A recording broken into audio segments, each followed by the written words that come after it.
Hello everyone, in front of me is INFINIX Zero Fairy, and let me show you how to add a fingerprint to this device.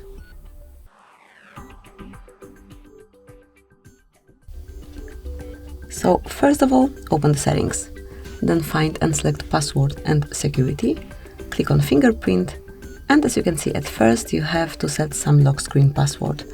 Click on Ser and now choose if it's pattern, numeric password or alphanumeric password. I would like to go with pattern, draw your unlock pattern, re-enter it, tap on confirm, manage notification content, and mark add a fingerprint. Here you've got your fingerprint sensor, so all you have to do is to keep tapping on the sensor till your fingerprint is fully added.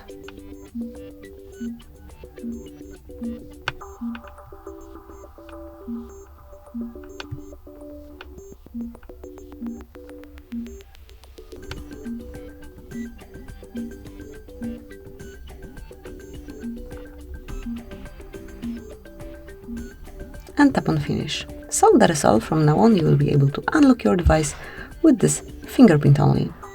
Thank you for watching, please subscribe our channel and leave the thumbs up.